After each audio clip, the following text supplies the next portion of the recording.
बच्चों,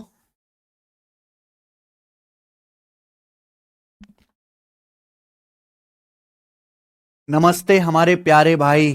कैसे हैं आप सभी? बच्चों, क्या मैं आप सबको लाइव दिखाई दे रहा हूं? और हम पढ़ रहे हैं रेलवे एग्जाम्स के लिए परसेंटेज प्रतिशत। ठीक है बच्चे, परसेंटेज की दो शीट है। पहली शीट हम खत्म कर चुके हैं, दूसरी शीट। और आज की क्लास में हम परसेंटेज का, लाइव है ना, हम परसेंटेज का एक मुख्य कॉन्सेप्ट आपको समझाएंगे, डेविएशन। ठीक है बच्चे? राम राम जी। बच्चों राम राम जी, कैसे हैं? ठीक हैं? चले शुरू करते हैं स्टूडेंट्स। शुरू करते हैं प्यारे भाई, आज की कहानी, आज की क्लास। ऐसा चिन्ह कर दें शुरू। ठीक है, देखिए, आय खर्चा बचत के ये 3 सवाल रह गए हैं, उसके बाद हम अगला कॉन्सेप्ट पढ़ेंगे। ठीक है बच्चे, आ जाइए। तो आज की क्लास का टाइप नंबर 1, मैं आपको ये बता चुका हूं कि इनकम बराबर एक्सपेंडिचर प्लस सेविंग्स, आय बराबर खर्चा प्लस बचत, उसी पर सवाल है। बहुत इंपॉर्टेंट वैरायटी है मेरे भाई। दो तरीके होते हैं ऐसे सवाल को करने के। एक होता है बेसिक तरीका 100 मान के, एक होता है डेविएशन मेथड। मैं आपको दोनों ही बताऊंगा। ठीक है बच्चे? जब मैं एलिगेशन पढ़ाऊंगा तो आपको एलिगेशन भी बताऊंगा। ठीक है, चलो। अरविंद अपनी इनकम का 75% खर्च करता है। ठीक है, अरविंद की इनकम में 20% की वृद्धि होती है। ठीक है, अपने खर्चे में भी 10% की वृद्धि करता है, खर्चा भी 10% बढ़ाता है। पूछा his savings are increased by, उसकी बचत कितने परसेंट बढ़ जाएगी? सब कुछ सवाल समझ में आ गया? सवाल क्या है? देखो भाई, सारे बच्चों को यह बात पता है कि इनकम बराबर एक्सपेंडिचर प्लस सेविंग्स, आय बराबर खर्चा प्लस बचत। ठीक है ना? इस सवाल में कोई बहुत मुश्किल डेटा तो है नहीं, 100 मान के कर सकते हैं। पहली लाइन पढ़ो, अरविंद अपनी इनकम का 75% खर्च करता है। मान लो जैसे अरविंद 100 रुपए कमाता है, मान अरविंद कितने कमाता है? 100 रुपए। तो 100 का 75% कितना होता है? 75 अरविंद खर्च कर रहा है। 100 में से 75 खर्च कर रहा है, तो 100 में से 75 घटाइए, बाकी का 25 क्या करता है? वो बचत करता है। यानी कि ये आ गया इनकम बराबर खर्चा प्लस बचत। यहां तक किसी कोई डाउट? 100 रुपए इनकम है तो 75 खर्च कर रहा है, बाकी की 25 बचत कर रहा है। क्लियर है? सवाल में कहा है इनकम 20% बढ़ जाते हैं, हिज इनकम इंक्रीज्ड बाई 20%। तो इनकम है कितनी बच्चों? तो 100 का 20% कितना है? 100 रुपए इनकम है, 100 का 20% होता है 20। इनकम 20 रुपए बढ़ जाती है। आपको इसकी जरूरत नहीं कि इनकम बढ़ के क्या होगी, बस ये देखो चेंज कितना है। इनकम 100 रुपए का कितना बढ़ी है? 20%, 20। खर्चा कितना बढ़ता है? 10%। खर्चा है बच्चों 75, तो 75 का 10% कितना होता है? 75 का 10% आ गया, 10 से भाग देंगे 7.5, खर्चा 7.5 रुपए बढ़ गया। तो मुझे बताओ आदमी की बचत कितनी बढ़ जाएगी, ये बता लगाइए। देखो, इनकम बराबर होता है खर्चा प्लस बचत। अगर आदमी की इनकम 20 रुपए बढ़ी है तो उसी 20 रुपए में से आदमी का खर्चा और बचत भी बढ़ेगा। अगर इनकम 20 रुपए बढ़ी है तो खर्चा प्लस बचत मिला के भी कितना बढ़ना चाहिए? 20 रुपए। अभी अगर इनकम 20 रुपए बढ़ी है, खर्चा बढ़ा है कितना, तो आदमी की बचत कितनी बढ़ी होगी? जल्दी बताओ, जल्दी जवाब दो भाई। इनकम 20 रुपए बढ़ी है, यहां पे खर्चा बढ़ा है 7.5, तो बचत कितनी बढ़ी होगी? 20 में से 7.5 घटाएंगे, साढ़े, आदमी की बचत बढ़ी है 12.5। किसी को कोई डाउट बच्चों इसमें? ऐसा चिन्ह 12.5। भाई इन दोनों को जोड़ के 7.5 प्लस 12.5 को 20 ही तो आना चाहिए इनकम के बराबर। खर्चा जितना बढ़ा, बचत जितनी बढ़ी, दोनों को जोड़ के कितना आना चाहिए? 20 ही तो आना चाहिए। लेकिन सवाल में क्या पूछा है? Savings are increased by, saving कितने परसेंट बढ़ी, परसेंटेज में पूछा है। भाई आदमी की सेविंग कितनी थी पहले? 25। आदमी पहले 25 रुपए बचत करता था, आदमी की बचत कितनी बढ़ गई? आदमी पहले 25 रुपए बचत करता था, आदमी की बचत 12.5 बढ़ गई। कितना? 1/2। 12.5 दूनी 25, आदमी की बचत बढ़ गई 1/2। परसेंटेज में कितना आ गया? 50%। तो उस आदमी की बचत 50% बढ़ गई। और यही क्या सवाल का आंसर ऑप्शन नंबर। समझ में आ गया सब बच्चों को? किसी को कोई डाउट? सब बालकों के दिमाग में फिट बैठ गया। आइए एक और सवाल करते हैं, ऐसा ही बताओ। सवाल नंबर आपके सामने 16, ठीक है जी। सवाल है, भवानी अपनी आय का 68% खर्च करती है। भवानी की इनकम 15% बढ़ जाती है, खर्चा कितना बढ़ता है? 10%। तो पूछा है how much is the increase in the percentage of savings. Bhavani की सेविंग कितने परसेंट बढ़ जाएगी? बिल्कुल सेम सवाल है, बिल्कुल सेम सवाल, कोई दिक्कत तो नहीं है बच्चों? तो चलिए देखो, सब बच्चे जानते हैं इनकम बराबर क्या होता है? एक्सपेंडिचर प्लस आय बराबर खर्चा प्लस बचत। इस सवाल का डेटा कोई मुश्किल तो नहीं है बच्चों? तो 100 मान के हो जाते हैं सवाल, अगर डाटा आसान हो जल्दी। भवानी अपनी इनकम का कितना खर्च करता है? यानी कि भवानी अगर 100 रुपए कमाती है तो 100 का 68% 68 खर्च करती है। तो 100 में से 68 खर्च हो गया, 100 में से 68 घटाइए, बाकी का 32 क्या बचा? भवानी बचत करती है। यहां तक किसी कोई समस्या बच्चों? 100 रुपए इनकम में से 68 खर्चा है, बाकी की 32 बचत। ये इनकम खर्चा बचत का अनुपात ही है। भवानी की इनकम बढ़ जाती है 15%। भवानी की इनकम है 100, 100 का 15% कितना होता है? 100 का 15% 15। भवानी की आय 15 रुपए बढ़ जाती है, उसका खर्चा भी 10% बढ़ जाता है। भाई आदमी के शौक होते हैं, इनकम बढ़ेगी आदमी खर्चा भी बढ़ाता है। तो 68 का 10% कितना होता है? 68 का 10% होता है 6.8।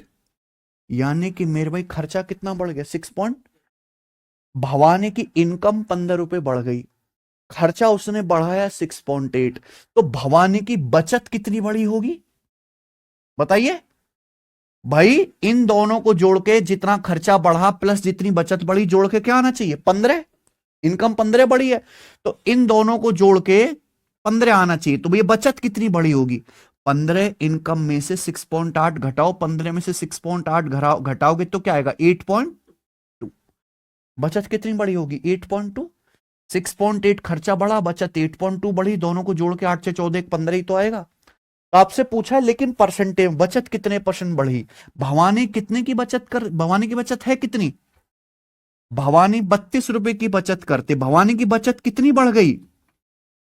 भवानी की बचत बढ़ी कितनी?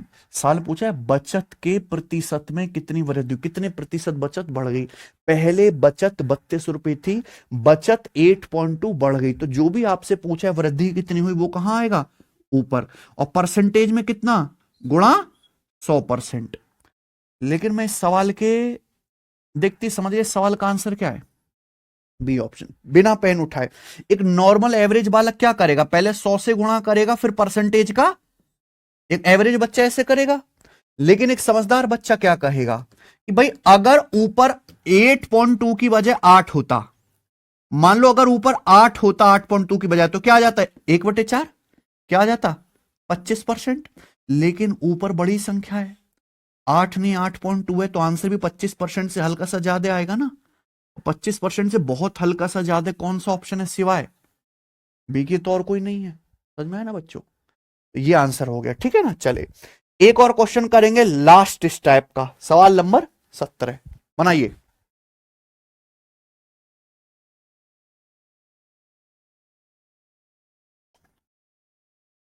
क्या है सवाल बच्चे? राघव अपनी कमाई में से कितना खर्च करता है? 80%। इनकम 12% बढ़ जाती है, बचत 10% कम होती है। तो पूछा है खर्च में प्रतिशत वृद्धि क्या है, यानी कि खर्चा कितने परसेंट बढ़ जाएगा। सवाल का डेटा कोई मुश्किल तो नहीं है बालको? है सचिन? इजी है, तो मान के होगा ना। इनकम बराबर क्या होता है? एक्सपेंडिचर प्लस आय बराबर खर्चा प्लस बचत। पहली लाइन जानिए, राघव अपनी इनकम में 80% खर्च करता है। 80% यानी कि अगर राघव 100 रुपए कमाता है तो 100 में से 80 खर्च कर देता है।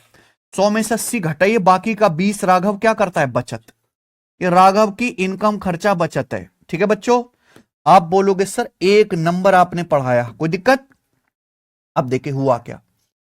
हुआ ये कि राघव की जो इनकम है वो कितना बढ़ जाती है? राघव की इनकम है 100, 100 का 12% कितना होता है? राघव की इनकम 12 रुपए बढ़ गई, ठीक है।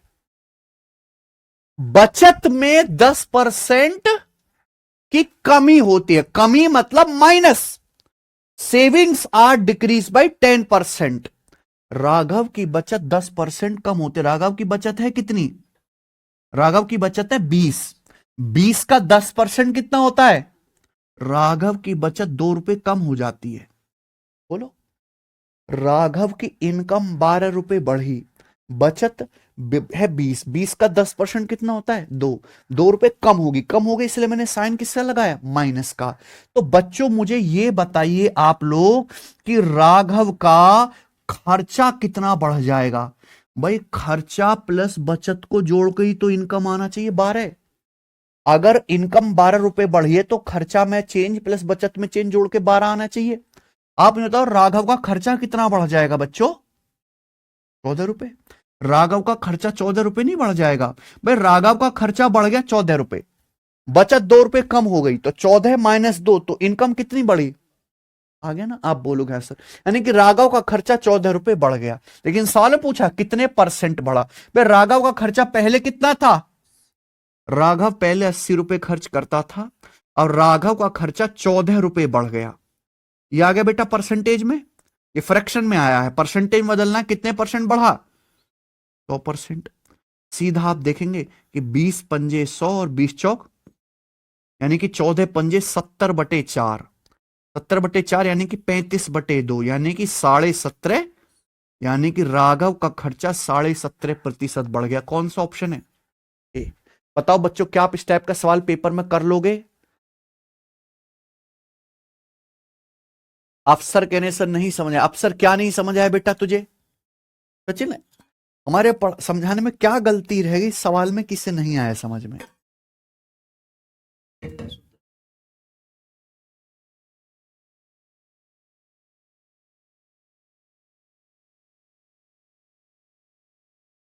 बेटा आप लोगों के पास इतना टाइम नहीं है और ना ही ये इतनी मुश्किल बात है कि इसको दोबारा मुझे समझाना पड़े, आप दोबारा पूछो या इस पे हम आधा आधा घंटा खराब करें, है ना? आप समझो बेटा, इस चीज की ना तो इतनी औकात है, ना ये इतनी मुश्किल है, ना आप लोगों के पास इतना समय है कि हम इस चीज को समझाने में आधा आधा घंटा खराब करें।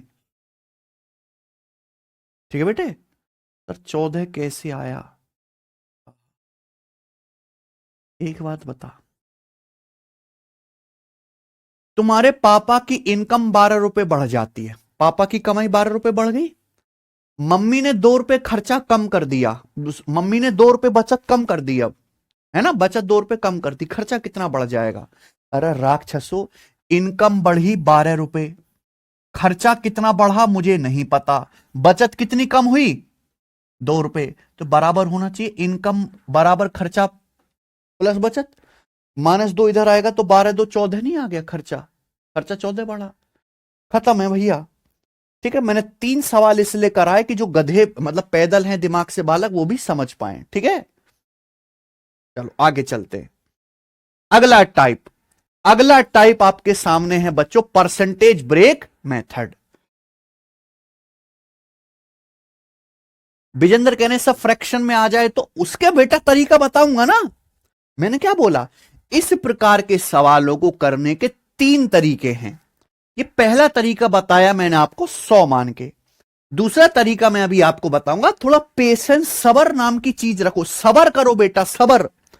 रेलवे की नौकरी करने वाले में बहुत सबर चाहिए बेटा, है ना? 30 साल तक एक ही काम सुबह से शाम तक करना है आपको, 10 घंटे। सबर लाओ अपने अंदर, पेशेंस। ठीक है, और एक दिन में नहीं होगा मेरे भाई, धीरे धीरे होगा। ठीक है ना बच्चे? चलो अगला टाइप पढ़ते हैं। क्या है अगला कॉन्सेप्ट? Percentage break method. ठीक है ना? मैं आपको इस पर 2 सवाल करवाऊंगा, अच्छे से समझ लीजिएगा।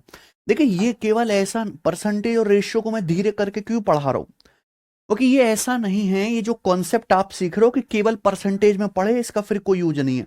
हम आगे जितने भी चैप्टर पढ़ाएंगे, लाभ हानि के, ब्याज के, हर एक में ये सब कॉन्सेप्ट इस्तेमाल होंगे, समझ में ना? हर एक उसमें इसलिए मैं इसको चैप्टर को परसेंटेज रेशियो को धीरे करके ही पढ़ा रहा हूं।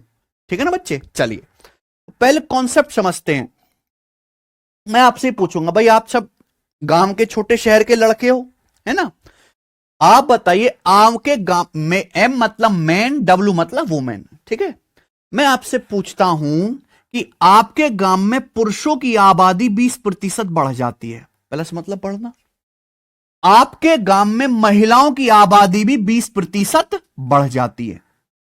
आपके गांव में मेल पॉपुलेशन में 20% बढ़ गई और वुमेन पॉपुलेशन भी, औरतों की जनसंख्या भी 20% बढ़ गई। तो मुझे अब आप ये जवाब दीजिए कि उस गांव की टोटल आबादी, टोटल का मतलब समझते हो? टोटल का मतलब होता है प्लस। क्या होता है टोटल का मतलब? प्लस। उस गांव की टोटल आबादी यानी कि मैन प्लस वुमेन, उस गांव की टोटल आबादी कितने प्रतिशत बढ़ जाएगी? सबको सवाल समझ में आ गया ना? एक आप गांव में रहते हो, आपके गांव की मेरे भाई पुरुषों की संख्या 20% बढ़ गई, महिलाओं की संख्या भी 20% बढ़ गई। तो मुझे बताओ आपके गांव की कुल आबादी यानी कि मैन प्लस वुमेन कितने प्रतिशत बढ़ जाएगी? यही कॉन्सेप्ट है। आप ये मत उम्मीद करो कि कॉन्सेप्ट के नाम पे मैं आपको फॉर्मूले लिखाऊंगा, मुझे नहीं आते फॉर्मूले वॉर्मूले, ठीक है भैया? मैं सब कुछ रेशियो परसेंटेज की हेल्प से ही करवाता हूं। बताइए।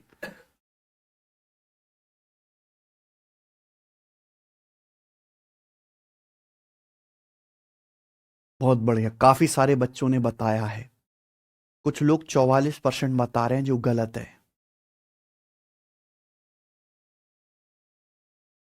एक गांव की मेरे भाई आदमियों की संख्या भी क्या बढ़ गई? 20%। औरतों की संख्या भी क्या बढ़ गई? 20%। तो मैं आपसे पूछ रहा हूं, उस गांव की कुल आबादी समझते हैं, मैन प्लस, वो भी कितना बढ़ जाएगी? 20% ही बढ़ेगी, 44 नहीं होगा। ध्यान सुनेगा, यहां बीच में क्या आ रहा है बच्चों? प्लस। ध्यान से सुनो। आदमियों की संख्या कितना बढ़ी? आदमियों की आबादी बढ़ी मैन का 20%, ठीक है बच्चों?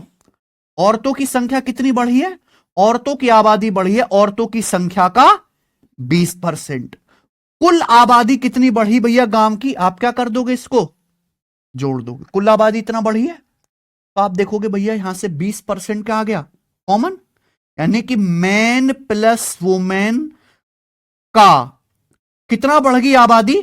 20% ही बढ़ गई मेरे भाई। समझ में आ रहा है बच्चों? है बच्चों, समझ में आया ना? यानी कि आप खुल्लम खुल्ला सीधा सीधा ये कह सकते हो प्यारे दोस्तों कि अगर आदमियों की संख्या 20% बढ़ रही है, औरतों की संख्या 20% बढ़ी है, तो गांव की कुल आबादी भी मैन प्लस वुमेन, आदमी भी 20% बढ़े, औरत भी 20% बढ़ी, तो कुल आबादी भी सेम ही परसेंट 20% ही बढ़ी होगी। आप सोचो, आपके पापा शाम को आके कहते हैं आपकी मम्मी से, घर में दूध 20% महंगा हो गया, चीनी 20% महंगी हो गई, सब्जी 20% महंगी हो गई, आटा 20% महंगा हो गया, ठीक है, तेल 20% महंगा हो गया, तो आपकी मम्मी क्या जवाब देंगे? अरे ये तो सारे राशन की महंगाई 20% बढ़ गई, कहेंगी ना? आपकी मम्मी क्या कहेंगी? सारे राशन की महंगाई 20% बढ़ गई। राशन की महंगाई का मतलब क्या है? तेल प्लस चीनी प्लस आटा प्लस दूध सब मिलाकर कुल महंगाई कितनी बढ़ गई? 20% बढ़ गई। ऐसी कहेंगी ना? समझ में आया ना बच्चों? आप बोलोगे हाँ जी सर, बिल्कुल सही।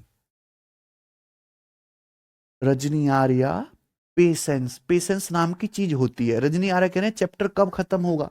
जिस दिन आप इस चैप्टर को पूरा समझने लायक विकसित कर लोगे। मुझे उम्मीद थी कि बच्चे जल्दी जल्दी समझेंगे, लेकिन आप बिल्कुल बेकार निकले, ठीक है? तो ये दोनों चैप्टर परसेंटेज रेशो धीरे धीरे पढ़ाने पड़ेंगे। आप मेरी उम्मीद से कहीं ज्यादा लीचड़ और घटिया निकले पढ़ाई में, ठीक है? तो थोड़ा मैं धीरे धीरे करवा रहा हूं चीजों को। मुर्दे की तरह बैठे रहे, जैसे फिल्म चल रही है देखते रहो, ठीक है बच्चों? समझ में आई ना बात? मुझे लगता है एकदम बात क्लियर है, सबको समझ में आई। अगर ये कॉन्सेप्ट समझ में आ गया है तो प्यारे भाई इस सवाल करके दिखा दीजिए इस पर एक। ये कॉन्सेप्ट अगर समझ में आ गया है, देखो एक ये कब सवाल आया? रेलवे एनटीपीसी 12th लेवल के पेपर में 2025 में। और ऐसे 10 सवाल आए हैं, ठीक है ना। एक जिले की जनसंख्या 3 लाख, जिसमें से 2,27,000 पुरुष हैं। सवाल में क्या बोला है, 69% of population is literate. Population का 69% लिटरेट, लिटरेट मतलब पढ़े लिखे शिक्षित हैं। पॉपुलेशन क्या होता है, पॉपुलेशन मतलब पुरुष प्लस महिला, यानी कि पूरा जो है पॉपुलेशन 69% पढ़ा लिखा है। 69% मेल्स आर लिटरेट, मेल्स मतलब पुरुष, पुरुषों में कितने पढ़े लिखे हैं, 69%। तो आपसे पूछ रहा हूं, बताओ कितने परसेंट महिलाएं पढ़ी लिखी हैं। समझ में आया ना भाई, एक गांव में मैन भी रहते हैं और वुमेन भी रहती हैं, ठीक है भाई।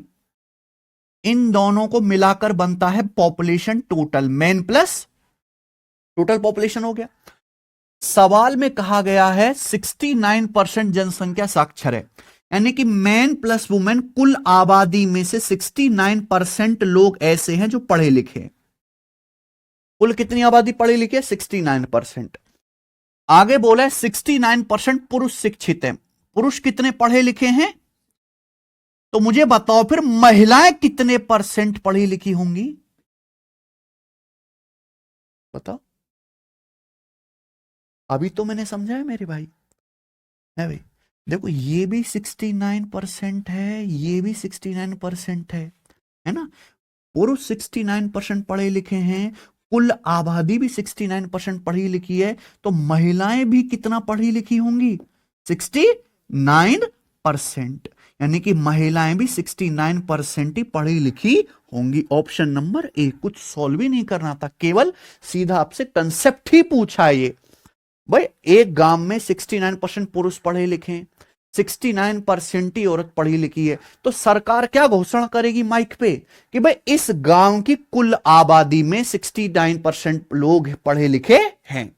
यानी कि मैन प्लस वुमेन 69 ही दे रखा, ये भी 69 है, तो औरत भी 69% ही होना चाहिए।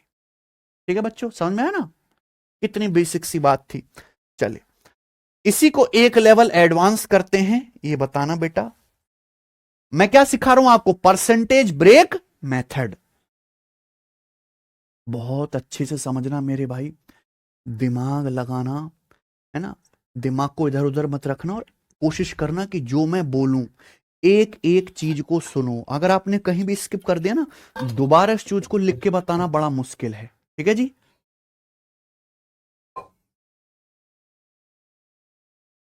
ठीक है जी। चलिए ध्यान से सुनेगा। एक गांव की जनसंख्या कितनी है, 9800 थी। एक गांव की जनसंख्या 9800 थी।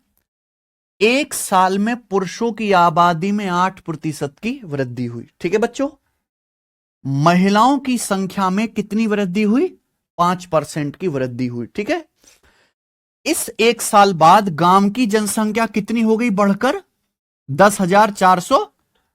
पहले गांव की संख्या कितनी थी जनसंख्या, अब कितनी होगी 10,458। तो पूछा है पहले गांव में पुरुषों की संख्या कितनी थी, पहले मतलब आबादी बढ़ने से पहले। What was the number of males in the village before increase, है ना, सबको समझ में आया ना। तो बेटा आप देखो, गांव की पुरुष आबादी भी बढ़ रही है, महिला आबादी भी बढ़ रही है, दोनों चीजें बढ़ रही हैं। ऐसे हर एक सवाल को परसेंटेज ब्रेक करके किया जा सकता है, लेकिन कैसे, प्लीज दिमाग लगाइए मेरे भाई। कोई फॉर्मूला नहीं सिखाता कि मैं फॉर्मूला रट लो ही रहूं, आते ही नहीं हमें फॉर्मूले, सीधा लॉजिक। एक गांव की जनसंख्या कितनी थी, 9800। जनसंख्या का मतलब मैन प्लस वुमेन। एक गांव की जनसंख्या 9800 थी, 9800 मतलब मैन प्लस वुमेन कितना है, 9800। ठीक है बच्चों, तो एक गांव की जनसंख्या 9800 थी, मैन प्लस वुमेन मिलाकर। ये दिया हुआ सवाल में, मैंने तो नहीं लिखा अपनी मर्जी से। अब हुआ क्या, पुरुष की आबादी 8% बढ़ी। पुरुष मतलब मैन, मैन की आबादी कितना बढ़ी, 8%। महिलाओं की संख्या कितनी बढ़ी, 5% बढ़ी। और गांव की आबादी बढ़ के कितनी होगी, 10,458। तो बच्चों आप मुझे बताओ, गांव में पहले 9800 लोग थे, अब गांव की आबादी बढ़ के होगी 10,458। तो कोई मुझे इस क्लास में यह बताएगा कि गांव की आबादी बढ़ी क्यों है, बढ़ी कितनी है गांव की आबादी? कोई मुझे बताएगा कि गांव की पॉपुलेशन कितनी बढ़ी है? एक गांव की आबादी पहले 9800 थी, पुरुष 60% बढ़े, महिला एक साल में 5% बढ़ी, गांव की जनसंख्या हो गई 10,458। तो बताइए प्यारे बच्चों, गांव की आबादी कितना बढ़ी? 10,458 में से 9800 घटा दोगे, माइनस कर दोगे, है सचिन? 10,458 में से 9800 घटाओ तो कितना आएगा? 600। यानी कि गांव की आबादी कितनी बढ़ी है बच्चों? इसमें तो डाउट नहीं ले आए अपने मन में? इसमें तो डाउट नहीं ले आए? समझ में आया? तो गांव की आबादी कितनी बढ़ी बच्चों? 658। सवाल ने पूछा है गांव में पुरुषों की संख्या कितनी थी पहले? क्या आदमियों की जनसंख्या कितनी बढ़ी है? औरतों की कितनी बढ़ी है? कितनी बढ़ी है? 5%। ये परसेंटेज अलग अलग है ना, दोनों अलग अलग है ना बच्चों परसेंटेज। इसको सेम करने की कोशिश करो, सेम करने की, कैसे भी करो सेम करने की कोशिश करो। क्या 8% को बच्चों ऐसे लिखा जा सकता है ब्रेक करके? यही तो परसेंटेज ब्रेक मेथड हुआ। 8% को ब्रेक करके ऐसे लिख सकता हूं 5% प्लस, लिख सकता हूं क्या? हमने कोई गलती किया क्या बच्चों? 8% को ब्रेक करके ऐसे लिख सकता हूं मैं 5% प्लस 3%। भाई पुरुष आबादी कितनी बढ़ी है गांव में? 8%। उठी उसी 8% को ब्रेक करके हमने क्या लिख दिया? 5% प्लस 3%। ऐसा मैंने क्यों किया? सोचो, दिमाग लगाओ। गांव में मेल पॉपुलेशन कितनी बढ़ी? गांव में फीमेल पॉपुलेशन कितनी बढ़ी? 5%। तो गांव की कुल आबादी भी कितनी बढ़नी चाहिए? गांव में पुरुष आबादी 5% बढ़ी, महिला आबादी 5% बढ़ी, तो गांव की कुल आबादी भी 5% ही बढ़नी चाहिए। बिल्कुल सही बात है। पुरुष 5% बढ़ गए, महिला 5% बढ़ गई, तो गांव की कुल आबादी यानी कि 98 से गांव की कुल आबादी कितनी है? तो गांव की कुल आबादी भी 9800 का 5% ही बढ़नी चाहिए। 9800 का 5% क्या आएगा? परसेंटेज से ये 2 जीरो कट जाएगा, यानी कि 98 पंजे 400। तो गांव की कुल आबादी कितनी बढ़नी चाहिए? लेकिन सवाल के अनुसार तो गांव की कुल आबादी बढ़ी कितनी है?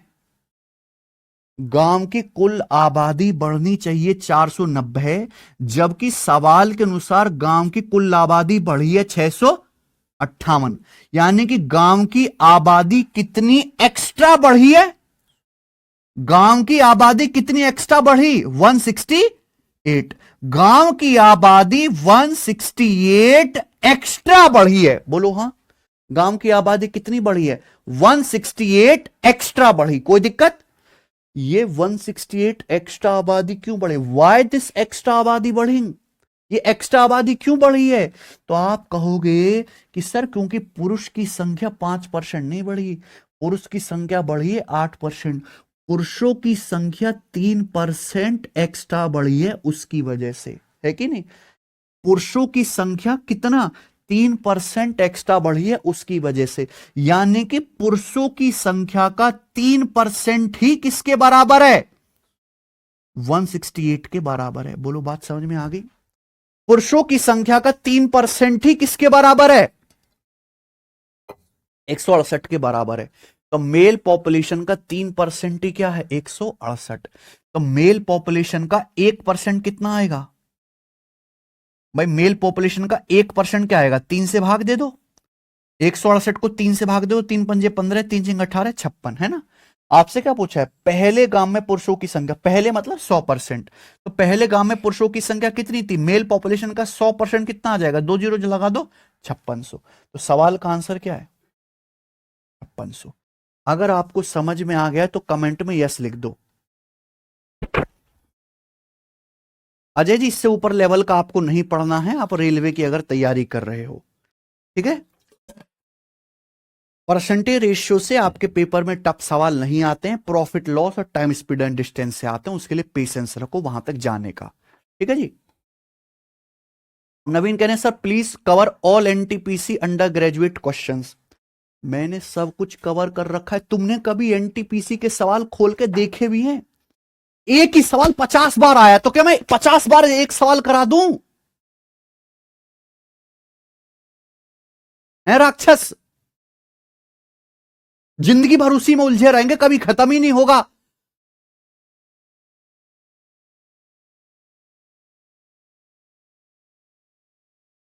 ये हमारा YouTube चैनल है सिलेक्शन वे, ये हमारा YouTube चैनल है सिलेक्शन वे। आप इसको खोलो जाके, ये प्लेलिस्ट में जाना, यहां प्लेलिस्ट बनी हुई है, ये देखिए। ये प्लेलिस्ट बनी हुई है railway 2024-25 latest exam best question solution. Railway ने 2024-25 में जितने भी पेपर कराए मैंने सबका सॉल्यूशन करा रखा है। अब रेलवे एनटीपीसी में आए थे 1710 सवाल, 1710 सवाल आए थे मेरे प्यारे भाई, 57 शिफ्ट में पेपर हुआ था। मैंने यहां पर उसमें से टॉप 100 सवाल निकाल के करा दिए। 12th लेवल एनटीपीसी, एएलपी का अर्थमेटिक अलग, एडवांस अलग, आरपीएफ कांस्टेबल पूरा सॉल्व करा, आरपीएफ एसआई कराया, जेई बेस्ट कराया, ग्रेड 1 कराया, ग्रेड 3 कराया technician, ALP CBT 2, NTPC CBT 2। तो मुझे अच्छी तरीके से पता है रेलवे के बारे में, क्योंकि मेरे पास रेलवे के सारे सवाल टाइप है, एक एक सवाल मैंने देखा है। लेकिन आप समझते नहीं, रेलवे की परेशानी क्या है, एक सवाल ही 100 बार आता है, तो मैं 100 बार वो सवाल नहीं करवाने वाला हूं। समझ में आया ना? एक ही बार होगा। ठीक है बच्चों, सबको समझ में? जितने भी बच्चों को ये सवाल समझ में आ गया कमेंट में क्या लिख दो, यस। ठीक है बच्चे, और ये वाली वैरायटी तो अभी 2 साल से पूछी ही नहीं है, मैं फिर भी करा रहा हूं। ठीक है,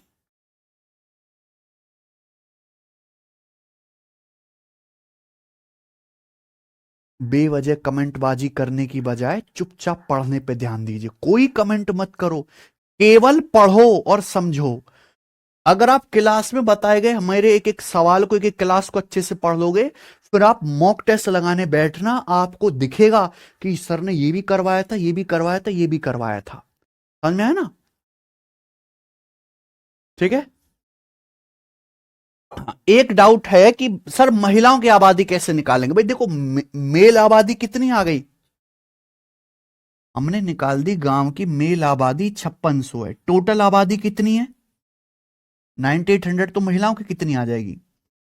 टोटल आबादी 9800 है, मेल है 5600, तो महिला कितनी आएंगी? 9800 में से 5600 घटा दो, है कि नहीं सचिन? 9800 में से 5600 घटा दो तो क्या आ जाएगा? 4200। तो इस सवाल का आंसर क्या हो जाएगा फिर? 4200। महिलाओं की आबादी कितनी है? 4200। खत्म। ठीक है, चलो इस पे एक और सवाल करते हैं मेरे प्यारे भाई, जिसमें कैलकुलेशन थोड़ी खतरनाक है। समझिए, सवाल नंबर 18। ठीक है बच्चे, चलो मजा आएगा। एक कंपनी में गौरव और आजम की कुल सैलरी 47,520 रुपए। सुनना मेरी बात, एक कंपनी में 2 लड़के काम करते हैं, कौन कौन? गौरव और आजम।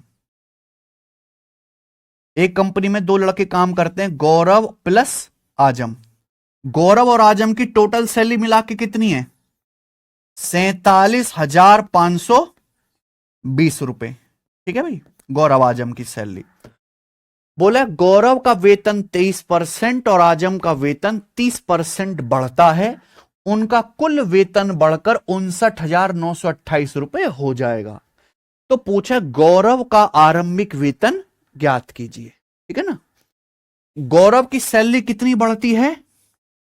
गौरव की सैलरी 23% बढ़ती है। आजम की सैलरी कितनी बढ़ती है? आजम की सैलरी 30% बढ़ती है। दोनों की सैलरी, दोनों का कुल वेतन, कुल वेतन मतलब गौरव प्लस आजम, दोनों की सैलरी बढ़कर कितनी होगी? 59,928 रुपए। तो मुझे बताओ दोनों की टोटल सैलरी बढ़ी कितनी? भाई पहले दोनों की कुल सैलरी थी 47,520, अब दोनों की टोटल सैलरी होगी 59,928। तो दोनों की कुल सैलरी मिलाकर कितनी बढ़ी घटा देंगे? 59,928 में से क्या 47,520 घटा दोगे बच्चों? बताओ घटा के क्या आएगा? 12,000 12,408 रुपए। तो दोनों लोगों की कुल आबादी की कुल वो तनख्वाह कितनी बढ़ी? 12,400। समझ में आया ना? कंपनी में दो लड़के काम करते हैं, गौरव प्लस आजम। गौरव की सैलरी 23% बढ़ी, आजम की 30% बढ़ी। दोनों की कुल बढ़ के कितनी होगी? 59,928। ठीक है ना बच्चे? तो दोनों की सैलरी कुल मिला के बढ़ी कितनी है? 59,928 में से 47,520 रुपए माइनस कर लेंगे, 12,408। पूछा गौरव की स्टार्टिंग में सैलरी क्या थी? मैंने क्या कंसेप्ट बताया परसेंटेज ब्रेक मेथड में? ये दोनों अलग अलग परसेंटेज हैं, अलग अलग परसेंटेज से बढ़ रही हैं, इनको क्या करो? सेम करो। सेम करना है तो ये 30% को आप क्या लिख सकते हो? 23% प्लस 7%। बताओ 23% ये भी बढ़ी है, 23% ये भी बढ़ी है, इसका 23% बढ़ाने में हवा खराब हो जाएगी ना आपकी? हो जाएगी ना? तो जरूरी नहीं कि हम ऐसे ही ब्रेक करें। ये भी देखो बेटा, गौरव की सैलरी कितनी बढ़ी है? आजम, गौरव की 23%, आजम की, तो क्या 23% को ब्रेक करके ऐसे नहीं लिख सकते आप? 30% माइनस 7%। क्योंकि 30% की वैल्यू निकालना आसान है 7% के 23% के मुकाबले। समझ में ना? क्या 23% को ब्रेक करके ऐसे नहीं लिखा जा सकता बच्चों? 30% माइनस लिख सकते हैं, 30% माइनस 7%। अब बताओ, गौरव की सैलरी 30% बढ़ी, आजम की सैलरी भी 30% बढ़ी, तो दोनों की कुल सैलरी भी कितनी बढ़नी चाहिए? गौरव की सैलरी 30% बढ़ी, आजम की सैलरी भी 30% बढ़ी, तो दोनों की कुल सैलरी भी, गौरव और आजम की भी 47,520 का 30% ही बढ़नी चाहिए। है कि नहीं सचिन? दोनों की कुल सैलरी भी कितनी बढ़नी चाहिए? 47,520 का। गौरव की 30% बढ़ी, आजम की, दोनों की सेम परसेंटेज है अब तो दोनों की टोटल सैलरी भी 47,520 का 30% ही बढ़नी चाहिए। कितना आ जाएगा? परसेंटेज से 2 जीरो कट जाएगा। 3 दूनी 6, 3 पंजे 15, 5 1, 3 7 21, 1 22 2, 3 चौक 12 2 14, यानी कि 14,256। ठीक है ना? यानी कि दोनों की टोटल सैलरी कितनी बढ़नी चाहिए? दोनों की टोटल सैलरी बढ़नी चाहिए 14,256 रुपए। लेकिन दोनों की एक्चुअल में सैलरी बढ़ी कितनी है? दोनों गौरव और आजम की टोटल सैलरी बढ़नी चाहिए 14,256, लेकिन एक्चुअल में दोनों की सैलरी बढ़ी है केवल 12,408 रुपए। तो बताओ दोनों की सैलरी कितनी कम बढ़ी है? घटा दीजिए, 48 8 1,848 रुपए। दोनों लोगों की सैलरी कितनी कम बढ़ी है सचिन? 1,848 रुपए कम बढ़ी है। समझ में आया ना सबको? भाई साहब, अगर गौरव की 30% बढ़ी है, आजम की भी 30% बढ़ी है, तो दोनों की टोटल सैलरी भी 30% ही बढ़नी चाहिए। टोटल सैलरी है दोनों की 47,520। 47,520 का 30% कितना आ गया? 14,256। दोनों की सैलरी मिलाकर बढ़नी चाहिए 14,256, लेकिन एक्चुअल में दोनों लोगों की टोटल सैलरी बढ़ी है कुल 12,408 रुपए, यानी कि दोनों की सैलरी 1,848 रुपए कम बढ़ी है ना? ये 1,848 रुपए कम क्यों बढ़ रही है? वाई दिस कम बढ़िंग सैलरी? क्योंकि गौरव की सैलरी 30% नहीं, गौरव की सैलरी 30% से 7% कम बढ़ी है, क्योंकि गौरव की सैलरी 7% कम बढ़ी है। समझ में है ना? यानी कि गौरव की सैलरी का 7% ही 1,848 रुपए के बराबर है कि नहीं? सचिन समझ में आया? कोई दिक्कत? गौरव की सैलरी का 7% किसके बराबर है? 1,848 रुपए के बराबर है कि नहीं? बोलो हाँ। भाई दोनों लोगों की सैलरी बढ़नी कितनी चाहिए? 14,256, लेकिन एक्चुअल में बढ़ी कितनी है? कुल 12,408, यानी कि 1,848 रुपए दोनों की सैलरी कम बढ़ी है। वाई दिस कम बढ़िंग सैलरी? क्योंकि गौरव की सैलरी 7% कम बढ़ी है, तो यानी कि गौरव की सैलरी का 7% ही 1,848 रुपए के बराबर है। तो गौरव की सैलरी का 1% कितना है? दोनों तरफ 7 से भाग दोगे ना, 7 दूनी 14, 4 4 7 छिंग 42, फिर 7 चौक 28। एक गौरव की सैलरी का 1% कितना है? तो गौरव की सैलरी का 100%, यानी कि गौरव की इनिशियल तनख्वाह कितनी आ गई? ये तो पूछा है, गौरव का आरंभिक वेतन कितना है? समझ में आया क्या? अब बताओ बच्चों, क्या आप इस टाइप के सवाल कर लोगे? सचिन, क्या ये कर लेंगे इस टाइप के सवाल हैं?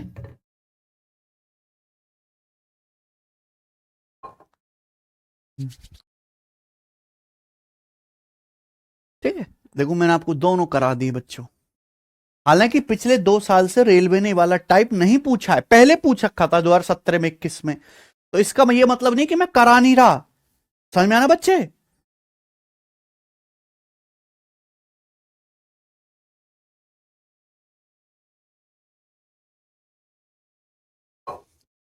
मुझे लग रहा है सबको बात समझ में आई है। आगे चलते हैं परसेंटेज का अगला कॉन्सेप्ट, ठीक है ना भाई?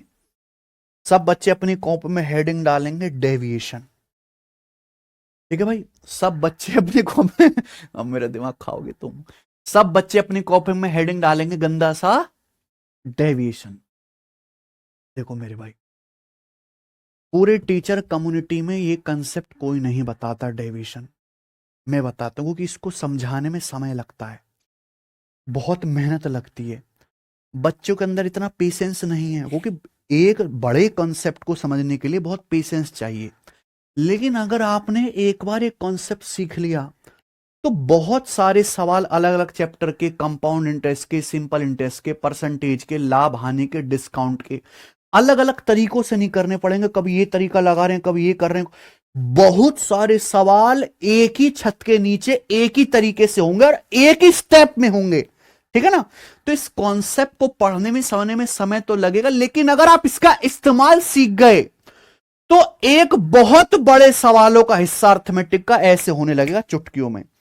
तो मैं ये आपको कंसेप्ट को समझाऊंगा। मेरी हाथ जोड़ के आपसे रिक्वेस्ट है कि जब तक मैं पूरी बात ना कह दूं, एक एक चीज खोल के ना रख दूं, प्लीज प्लीज चू मत करिएगा मुंह से, केवल समझने पे ध्यान दीजिएगा, ठीक है ना भाई?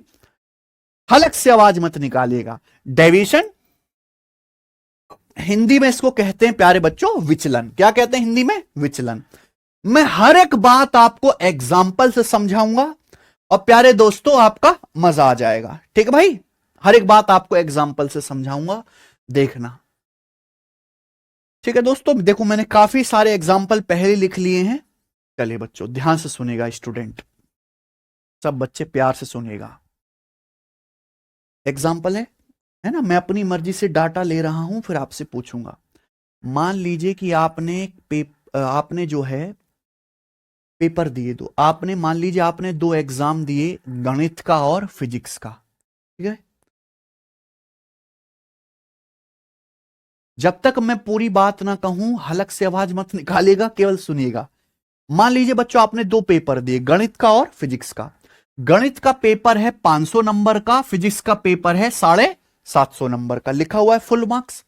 गणित का पेपर 500 नंबर का है और फिजिक्स का पेपर 750 नंबर का है, ठीक है बच्चों? यानी कि दोनों सब्जेक्ट के फुल मार्क्स क्या हैं? अलग अलग हैं, ठीक है? गणित का पेपर है 500 नंबर का, फिजिक्स का पेपर है 750 नंबर का। तो जब आपने पेपर दिया तो आपका गणित में स्कोर आया 74%। कितना बेटा? 74%। आपका फिजिक्स में स्कोर आया 80%। मान लिए आपका फिजिक्स में नंबर आया 80%, ठीक है ना? आपने 2 पेपर दिए, गणित का और फिजिक्स का। गणित के 500 में से कितना आपने स्कोर किया? 74%। फिजिक्स के 750 नंबर में से आपने कितना स्कोर किया? 80%। तो मैं आपसे यह पूछता हूं, बताइए दोनों सब्जेक्ट में मिलाकर, मिलाकर मतलब मैथ प्लस फिजिक्स, तभी तो बना मिलाकर, तभी तो मिलाकर हुआ। मैथ प्लस फिजिक्स दोनों सब्जेक्ट में मिलाकर आपका कितना परसेंट नंबर आया? आई बात समझ में? डेविएशन दुनिया के हर एक उस सवाल में लग जाएगा जहां बीच में प्लस आता है। डेविएशन दुनिया के हर एक उस सवाल में लगेगा जहां बीच में प्लस आता है, ठीक है ना बच्चों? ध्यान से सुनेगा। मैं आपसे पूछ रहा हूं कि मैथ प्लस फिजिक्स दोनों सब्जेक्ट में मिलाकर आपका कितना परसेंट स्कोर आया? सबको समझ में आ गया कि मैंने क्या सवाल बनाया? आपने पेपर दिया गणित में 500, गणित का पेपर 500 का, फिजिक्स का 750 का है। ठीक है, ये परसेंटेज आपके आए। अच्छा, आपको अगर परसेंटेज मार्क्स निकालने हो तो कैसे निकालेंगे, ये कंसेप्ट लगता है। आपने अगर 10वीं क्लास का पेपर दिया होगा, कई सारे विषय होते हैं उसमें, आप अपनी परसेंटेज कैसे निकालते हो, नीचे क्या रखते हो आप, टोटल मार्क्स। भाई नीचे सब्जेक्ट के क्या रखोगे, टोटल मार्क्स। ऊपर क्या, जो भी आपने क्या किया, स्कोर किया है, जो आपने स्कोर किया वो कहां रखोगे, ऊपर। और परसेंटेज में निकालना है तो गुणा, यही तरीका होता है। आप बोलोगे हाँ सर तरीका तो सर यही होता है। तो आप मुझे एक बात बताइए मेरे प्यारे भाई, सब बच्चे ध्यान से सुनेगा। यहां पर बच्चे ने 2 पेपर दिए हैं, मैथ्स के और फिजिक्स के। तो बताओ मैथ्स और फिजिक्स के टोटल मार्क्स कितने हैं। मैथ्स और फिजिक्स के टोटल मार्क्स कितने हैं, बताओ बच्चों। मैथ्स का पेपर 500 नंबर का, फिजिक्स का पेपर 750 नंबर का। तो यानी कि टोटल मार्क्स हो गए 500 प्लस 750 कहां आएगा, नीचे। ऊपर क्या रखूंगा मेरे भाई, मैं आपसे क्या पूछ रहा हूं कि दोनों सब्जेक्ट में मिलाकर आपने कितना परसेंट स्कोर किया, दोनों सब्जेक्ट में कितना परसेंट स्कोर किया। ऊपर क्या रखूंगा, आप कितने नंबर लाए हो, कितने नंबर आपने प्राप्त किए, प्राप्तांक रखूंगा ऊपर। समझ में आई ना बात। तो बताओ आपके गणित में कितने नंबर आए हैं, गणित में नंबर आए हैं 500 का 74%। क्या आ जाएगा गणित में, 500 का। बहुत सारे बच्चे क्या करेंगे कि 500 का 74%, ये देखो कट जाएगा, 74 पंजे कितना आ गया, 370। कैलकुलेट कर लेंगे, है कि नहीं सचिन। फिर परसेंटेज में बदलने के लिए वापस 100% से गुणा करनी पड़ेगी। अरे भाई जब ये ऑलरेडी परसेंटेज में है तो इसको परसेंटेज को नंबर में मत बदलो, परसेंटेज में ही रहने दो, ठीक है ना। गणित में कितना नंबर स्कोर किया उस बच्चे ने, 500 का, गणित में नंबर स्कोर किया 500 का 74%। प्लस फिजिक्स में उसके कितने नंबर आए हैं बच्चों, फिजिक्स में नंबर आए 750 का, फिजिक्स में उस बालक के नंबर आए हैं 750 का 80%। क्या यही होगा, नहीं सचिन, यही दोनों सब्जेक्ट में मिलाकर उसका टोटल स्कोर है। हो गया भाई, दोनों सब्जेक्ट के टोटल मार्क्स कितने हैं, गणित 500 का और फिजिक्स 750 की। स्कोर कितना किया दोनों सब्जेक्ट में मिला, गणित में नंबर आए 500 का, प्लस फिजिक्स में कितने नंबर आए 750 का। बताइए बच्चों सॉल्व करके क्या आंसर आ रहा है, जल्दी बताओ क्या आ रहा है सॉल्व करके, बताओ। सॉल्व करना है, बहुत बढ़िया। देखो बता भी दिया सौरभ ने, सब ये सौरभ अच्छा लड़का, यहाँ की नौकरी तो कंफर्म है। सौरभ जी तुम्हारी रेलवे में नौकरी कंफर्म, हमने कह दी बेटा। कहता नहीं मैं किसी बच्चे से,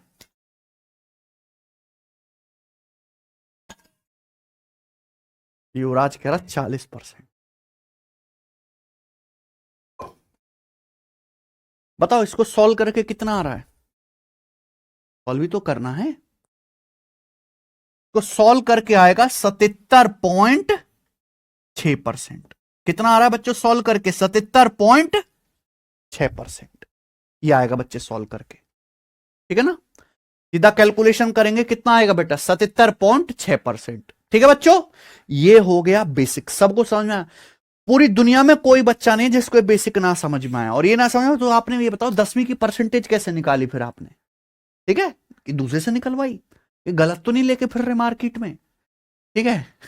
क्या आया 77.6%।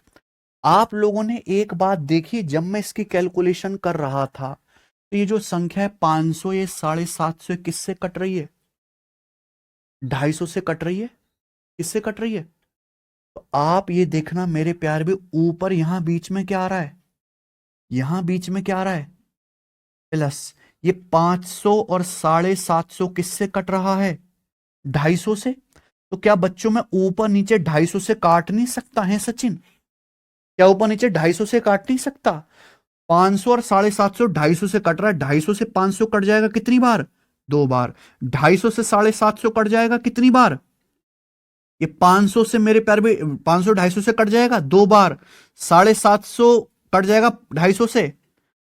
यानी कि क्या रह गया अब, ये रह गया 2 का 74%। प्लस 3 का है सचिन 80%। और नीचे क्या आ गया मेरे प्यारे भाई यहां पर 2 + 3 यानी कि 5। बताइए क्या ये कैलकुलेट करना आपके लिए आसान नहीं है? बताओ बच्चों, इसकी अगर कैलकुलेशन करूंगा तो क्या आएगा? नीचे तो हो गया बच्चे 5, ऊपर क्या आ गया 74 दूनी 148 है भैया, और 80 तिया 240। 148 में 240 जोड़ूंगा तो 388, यानी कि 388 बटे 5। 5 से भाग दूंगा तो 5 से कितनी बार जाएगा? 5 सत्ते 35, बचा 3 8, 5 सत्ते बचा 3, दशमलव लगा के 0 बढ़ा लेंगे 5 छिंग, यानी कि क्या आ गया उसके मार्क्स? यानी कि मैथ प्लस फिजिक्स दोनों सब्जेक्ट में मिलाकर इस बच्चे के कितने नंबर रहे? मैथ प्लस फिजिक्स में मिलाकर इस बच्चे के 77.6% मार्क्स आए। बताओ कोई समस्या है सचिन? कोई डाउट एक ढेले का भी? आप बोलोगे सर 1 रुपया का हमें डाउट नहीं है, ठीक है। 77.6%। क्लियर है? ये आया। यानी कि आप लोगों ने एक बात गौर की कि आपको ये लिखने की जरूरत ही नहीं है, सीधा आप इस स्टेप पे लिख सकते हो, है ना। आप लोगों ने एक बात गौर की कि हमने जल्दी कैलकुलेशन के लिए ऊपर नीचे क्या किया? 250 से काट लिया। किसको काटा हमने? फुल मार्क्स को। भाई मैथ और फिजिक्स के जो फुल मार्क्स हैं उसको हमने क्या ले लिया? ऊपर नीचे 250 से काट लिया, यानी कि क्या ले लिया? रेशियो ले लिया। तो भैया मैथ और फिजिक्स के फुल मार्क्स का बच्चों हम लोगों ने क्या ले लिया था सचिन? रेशियो ले लिया था। यानी कि नीचे देखो, जब भी आप कोई कैलकुलेशन करोगे आप क्या निकालोगे? टोटल। बीच में प्लस आ रहा है, क्या निकालते हैं? डेविएशन से बीच में हमेशा प्लस आएगा। टोटल निकालते हैं, टोटल। तो बेटा नीचे जो बेस होता है, इस बेस की कभी भी एग्जैक्ट वैल्यू की जरूरत नहीं पड़ती। बेस की कभी भी एग्जैक्ट वैल्यू नहीं चाहिए होती है कि नहीं सचिन? हमेशा बेस का आप क्या ले लिया करो? जैसे परसेंटेज मार्क्स किसको बेस मान के निकाले जाते हैं? परसेंटेज मार्क्स अगर निकालने तो किसको बेस मान के निकाले जाएंगे? आपने कितने मार्क्स स्कोर किए बटे टोटल मार्क्स इंटू 100%। तो टोटल मार्क्स को बेस मान के निकाले जाएंगे। बेस क्या आएगा? Total marks. तो टोटल मार्क्स की एग्जैक्ट वैल्यू क्या भाड़ में जाए, हम क्या ले लेंगे? हमेशा उसका रेशियो। यानी कि आप 250 से पहली काट लेंगे 2 रेशियो। समझ में आया ना बच्चों? आप बोलोगे हाँ जी सर बिल्कुल सही। यानी कि मेरे भाई मैं आपसे कह सकता हूं कि आपने 2 पेपर दिए मैथ और फिजिक्स के, जिनके फुल मार्क्स का रेशियो क्या है? 2 रेशियो। आपने 2 पेपर दिए मैथ और फिजिक्स के जिसमें आपके जो फुल मार्क्स हैं मैथ और फिजिक्स के, उनका रेशियो 2:3 है। आपने मैथ में कितना स्कोर किया? 74%। आपने फिजिक्स में कितना स्कोर किया? 80%। तो मैं आपसे पूछूं दोनों सब्जेक्ट में मिलाकर आपका स्कोर कितना है? दोनों सब्जेक्ट में मिलाकर तो सीधा क्या आ जाएगा मेरे भाई? डायरेक्ट नीचे क्या आएगा? देखो मैथ में कितना स्कोर किया? 2 का, मैथ में स्कोर किया 2 का 74%, प्लस फिजिक्स में कितना स्कोर किया है? प्लस 3 का 80%, का मतलब गुणा। और नीचे क्या आ जाएगा मेरे प्यारे भाई? टोटल। टोटल यानी कि टोटल बेस, टोटल मार्क्स, यानी कि 2 + 3। और सीधी कैलकुलेशन करोगे क्या आ जाएगा बच्चों? 77 ही आ रहा है ना? क्या आ जाएगा? ये तरीका होता है मेरे दोस्तों वेटेड एवरेज मेथड, है कि नहीं सचिन? क्या है ये? वेटेड एवरेज मेथड, जिसमें आप सवाल का आंसर जल्दी निकालने के लिए क्या ले लेते हैं मेरे दोस्तों? बेस का अनुपात ले लो, ठीक है। जो चीज पूछी गई है ऊपर और नीचे क्या आ जाएगा? बेस का टोटल। समझ में आया ना? आप बोलोगे हाँ जी सर। लेकिन हम इतना भी समय बर्बाद नहीं करना चाहते। इंसान आलसी आदमी, हम इतना भी समय बर्बाद नहीं करना चाहते और जल्दी करना चाहते हैं। उसी के लिए इंसान ने क्या सोचा? डेविएशन। दिमाग लगाओ। मान लीजिए आपने 2 पेपर दिए मैथ और फिजिक्स के, ठीक है। आपने 2 पेपर दिए मैथ और फिजिक्स के। मैथ और फिजिक्स के जो आपने 2 परीक्षाएं दी हैं उनके फुल मार्क्स हैं 2:3 के रेशियो में, ठीक है ना बच्चों? 2:3 के रेशियो में। आपने मैथ वाले पेपर में स्कोर किया कम, कितना बच्चे? 74%।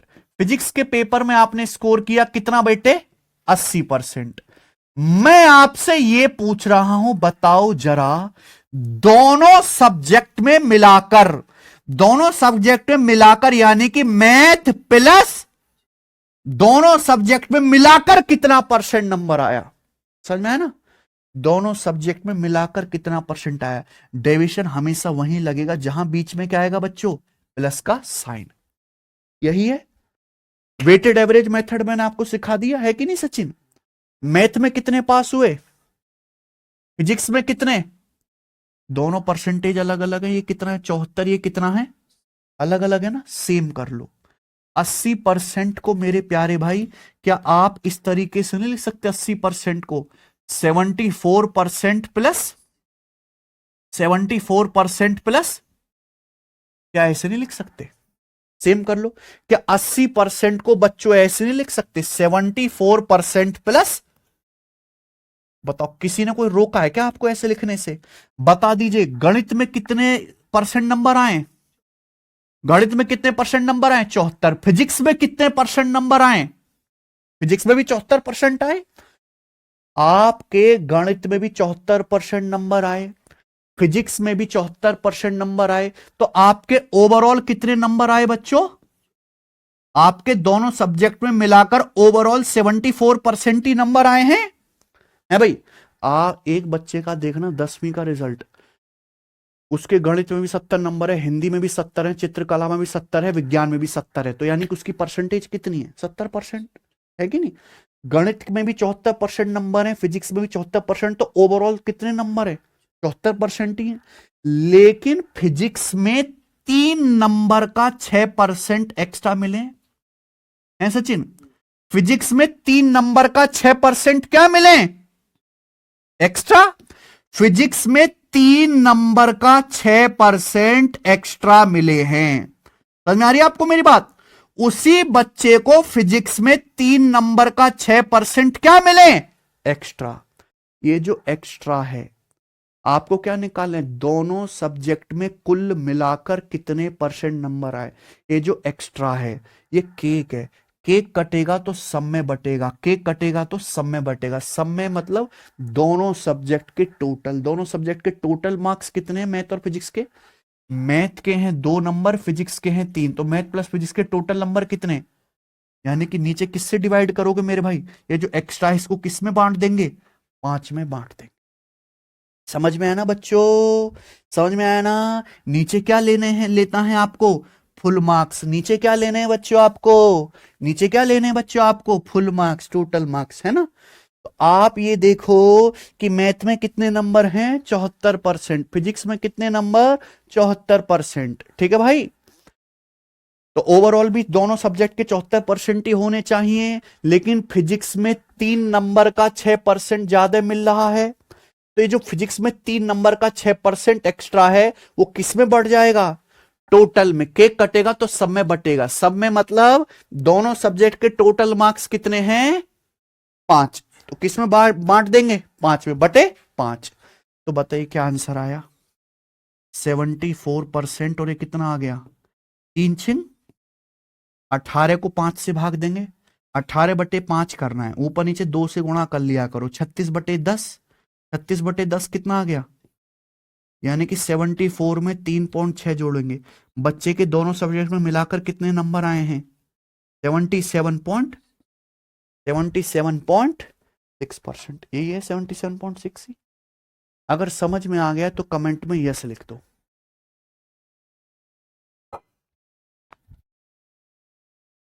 अगर समझ में आ गया तो कमेंट में यस लिख दो। यही है डेविएशन। यही है डेविएशन। मैंने आपको समझाने के लिए लिखा, लेकिन इसका आंसर कितने सेकंड में आ जाएगा? 1 सेकंड में। यही है डेविएशन मेथड। ये क्या है? देखो, डेटा आसान है तो इसमें भी कोई बुराई नहीं है इस तरीके से करने में। ये है वेटेड एवरेज मेथड। या डेटा आसान है, सिंपल कैलकुलेशन हो रही है यहां भी। और ये है डेविएशन। सबको समझ में? और ये लगेगा कहां? जहां बीच में प्लस का साइन आएगा। समझ में आई ना बात? एक एग्जाम्पल और करवाते हैं, ठीक बच्चों, क्योंकि कॉन्सेप्ट में समय देंगे, सवालों में नहीं। ठीक है बच्चों, एक क्या दो एग्जाम्पल और करवाता हूं, ठीक है सचिन?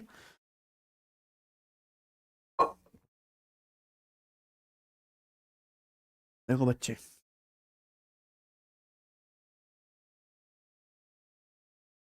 सब बच्चे मेरी बात ध्यान से सुनेगा, ठीक है? मान लिए आप अपने स्कूल में वापस गए। एक स्कूल में दो सेक्शन है, ए और बी, ठीक है? एक एक क्लास के दो सेक्शन है, ए और बी। ध्यान से सुनना, ऐसे समझते हैं। एक क्लास के दो सेक्शन है, ए और, आप अपने स्कूल में गए 10वीं क्लास में, 10वीं क्लास के स्कूल में दो सेक्शन बनने, ए और बी। उनमें जो बच्चे पढ़ते हैं, उनमें जो बच्चे पढ़ते हैं मेरे प्यारे भाई, उनकी संख्या का अनुपात है प्यारे दोस्तों 7:5। ठीक है ना? पहली सेक्शन में और दूसरे सेक्शन में जो बच्चे पढ़ रहे हैं उनकी संख्या का रेशियो कितना है? 7:5। ठीक है ना? आपने इनका टेस्ट लिया। क्या लिया बच्चों? आपने टेस्ट लिया। तो पहले से, ये सारा डाटा मैं अपनी मर्जी से ले रहा हूं आपको समझाने के लिए। पहले सेक्शन के 68% बच्चे पास हुए। कितने बच्चे पास हुए पहले सेक्शन के? 68%।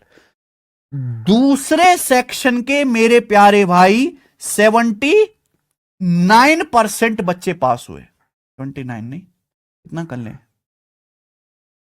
कितना कर लें सचिन? 86%। ठीक है, मान लो दूसरे सेक्शन से कितने बच्चे पास हुए हैं? 76 कर लेते हैं। 76% बच्चे पास हुए। समझ में आया ना बच्चे? तो मान लीजिए भैया, ये सारा डाटा मैं अपनी मर्जी से ले रहा हूं आपको समझाने के लिए। आप अपने स्कूल में गए 10वीं क्लास में, 10वीं क्लास के दो सेक्शन है, ए और बी। दोनों सेक्शन में जो बच्चों की संख्या, उनका रेशियो कितना है? 7:5। आपने बच्चों का एक टेस्ट लिया। पहले सेक्शन से 68% बच्चे टेस्ट में पास हुए, दूसरे सेक्शन से 76% बच्चे टेस्ट में पास हुए। तो मैं आपसे पूछता हूं कि बताओ, पूरी क्लास में कितने परसेंट बच्चे पास हुए? पूरी क्लास का मतलब समझते हैं? दोनों सेक्शन ए और बी मिलाकर, ये तो बनी पूरी क्लास है सचिन। पूरी क्लास में मिलाकर ए प्लस बी में कितने परसेंट बच्चे टेस्ट में पास हुए? समझ में आया ना? यहां के आगे बीच में, और जहां बीच में लगा प्लस, वहां क्या आया? क्या आया वहां पे? कोई दिक्कत, तकलीफ, परेशानी, समस्या, रोना धोना कोई नहीं? प्यारे बच्चों ध्यान से सुनिएगा। देखो मैं क्या निकाल रहा हूं, पास बच्चों का परसेंटेज। कैसे निकाला जाता है? मान लो आप पास बच्चों का परसेंटेज निकाल रहे हो, तो आप ऐसे कैसे निकालोगे? नीचे क्या रखोगे कि भाई क्लास में टोटल बच्चे कितने हैं? क्या रखोगे नीचे? सारे बालक गिन लोगे क्लास में टोटल बच्चे कितने हैं। ऊपर क्या लिखोगे आप? कितने बच्चे उसमें से पास हुए, यही रखोगे। और परसेंटेज में गुणा, ऐसे निकाला जाएगा पास बच्चों का परसेंटेज। कोई स्कूल अपना रिजल्ट ऐसे तो डिक्लेयर करता है कि हमारे स्कूल में इतने बालक पढ़े, भाई साहब इतने पास हो गए, परसेंटेज में निकाल लो 100%, ये है ना? तो नीचे बेस क्या है? टोटल स्टूडेंट की संख्या, वही तो बेस दे रखा है। तो हमेशा आप लोग क्या करो, बेस की एग्जैक्ट वैल्यू नहीं चाहिए होती है, उसका क्या चाहिए होता है? अनुपात। और यहां देखो अनुपात दिया हुआ है, ठीक है ना बच्चे? तो आप बोलोगे जी सर बहुत बढ़िया, मजा सा आ गया। तो देखो, जैसे हमने पिछला सवाल किया वैसे भी कर सकते हैं। आप ऐसे भी समझो मेरे भाई, यहां सेक्शन ए में कितने पास हुए? 68%। सेक्शन बी में कितने पास हुए? 76। तो अलग अलग है, अलग अलग है ना बच्चों? क्या करो इसे? सेम। सेम करने के लिए आप इसको भी ब्रेक कर सकते हो और इसको भी, किसी को भी ब्रेक कर सकते हो। जरूर नहीं आप, बहुत से बच्चे, सबने क्या लिखा होगा? 76 को लिखा होगा 68 + 8। इस 68% को भी आप लिख सकते हो। 68% को कैसे लिखा जा सकता है? 76% माइनस, लिख सकते हो। 68% को क्या लिख सकते हो बच्चों? 76% माइनस, कोई दिक्कत? 76% माइनस 8% क्या होता है? 68 ही होता है। बताओ सेक्शन ए से कितने बच्चे पास हुए? सेक्शन बी से कितने बच्चे पास हुए? तो दोनों सेक्शन से मिलाकर कितने बच्चे पास हुए? दोनों सेक्शन से मिलाकर भी 76% बच्चे पास हुए होंगे।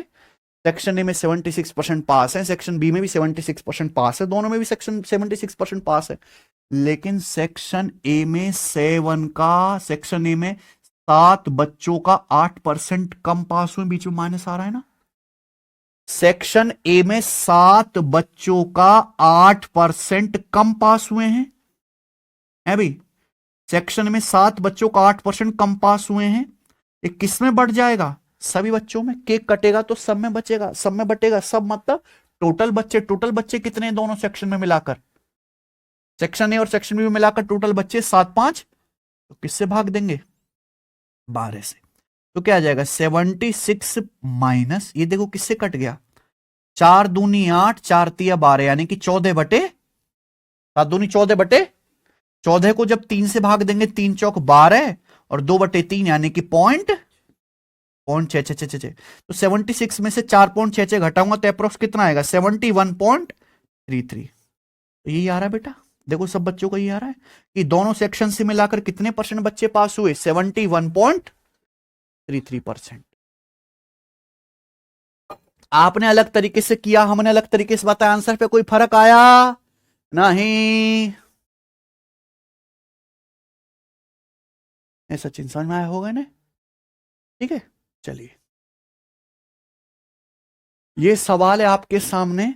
ये जो सवाल आपके सामने है, ये रेलवे एनटीपीसी 2021 के पेपर का है ये। ठीक है, मैंने इसको सवाल ना डाल के इसका एग्जाम्पल की पीपीटी बनवा ली। ठीक है ना बच्चों?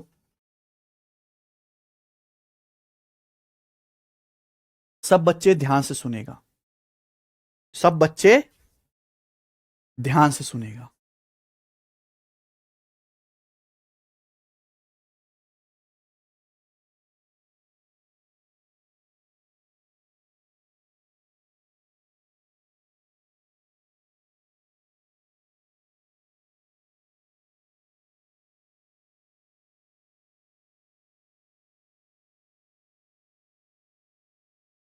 ठीक है, चलिए ध्यान से सुनेगा बच्चों।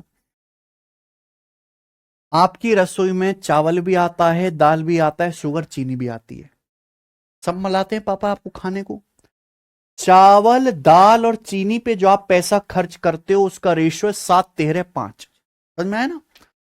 आपकी रसोई में चावल भी आता है, दाल भी और चीनी भी, इन तीनों पे जो खर्चा होता है वो 7-13-5 के रेशियो में है।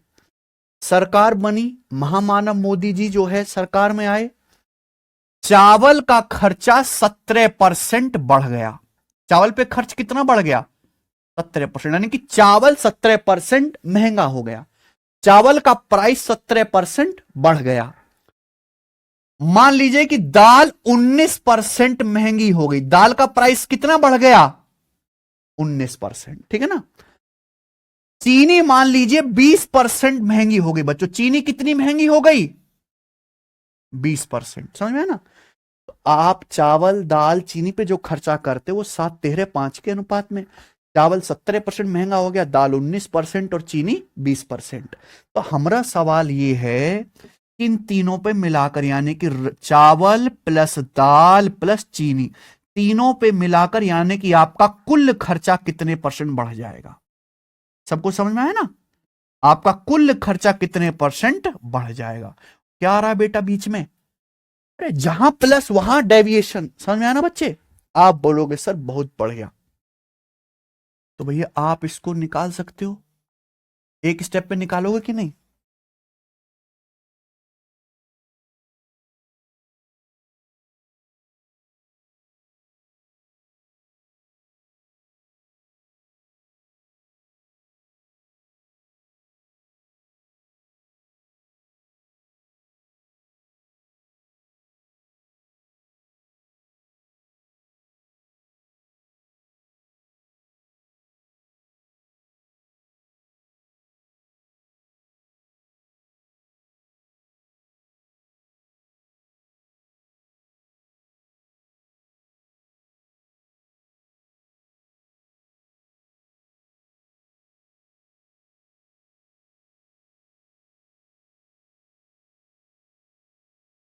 चावल दाल और चीनी, चीनी है। कुल खर्चा कितना परसेंट बढ़ जाएगा? सचिन कितना बढ़ेगा? कितना बढ़ेगा राक्षसो? अरे बीच में प्लस का मारो, पेल का डेविएशन। ये 17% बढ़ा, ये 19% और 20%।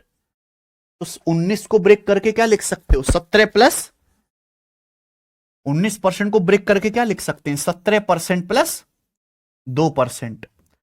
ये 20% को ब्रेक करके क्या लिख सकते हो भाई? यहां अलग अलग परसेंटेज अपन लोग क्या करते हैं, सेम कर लेते हैं। 17% प्लस, सचिन को दिक्कत परेशानी समस्या दुख तकलीफ नहीं? तो आप खुद बताओ बाल को कि भाई चावल भी 17% महंगा हो गया, दाल भी 17% महंगी हो गई और चीनी भी 17% महंगी हो गई। तो कुल खर्चा भी 17% बढ़ना चाहिए। कुल खर्चा भी बढ़ना चाहिए 17%। लेकिन देखो ये तो 17% ही बढ़ रहा है, कोई दिक्कत नहीं है। चावल तो 17% ही बढ़ रहा है, कोई दिक्कत नहीं है। लेकिन दाल पे खर्चा 13 रुपए का 2% एक्स्ट्रा बढ़ा है। दाल पे खर्चा 13 का 2%, 13 दूनी 26% कितना एक्स्ट्रा बढ़ा है। चीनी पे 5 रुपए का 3%, यानी कि 5 तिया, चीनी पे 15% खर्च एक्स्ट्रा बढ़ा है। यानी कि ये क्या है आपका 26 प्लस 15 कितना आ गया? तो यानी कि आपका 41% खर्च क्या बढ़ा है? एक्स्ट्रा। क्या है ये? और जो एक्स्ट्रा है केक कटेगा तो सब में बटेगा, सब में डिवाइड हो जाएगा। ये सब में डिवाइड हो जाएगा, यानी कि टोटल खर्चा कितना है दाल चावल चीनी का? 7 प्लस 13 20 और 5 टोटल किस में डिवाइड हो जाएगा? 25 में, बटा का 25 है कि नहीं? तो कितना आ जाएगा? 17% प्लस ये कितना आएगा? 41 बटे, अब 25 से भाग देने का एक तरीका है बेटा। 25 चौका 100 होता है। जैसे 41 को 25 से भाग देना है तो बिल्कुल परेशान मत हो, ऊपर नीचे 4 से गुणा कर लो। 41 चौका क्या आ गया? 100।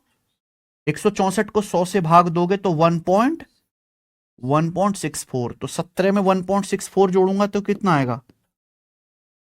18.64%। आपका क्या हो जाएगा? कुल खर्चा बढ़ जाएगा। सब कुछ समझ में आया क्या? ये 19.9 कैसे आ रहा तुम दोस्तों का? नहीं, कुल खर्चा कितना बढ़ जाएगा? 18.64। बोलो कोई दिक्कत? ठीक है।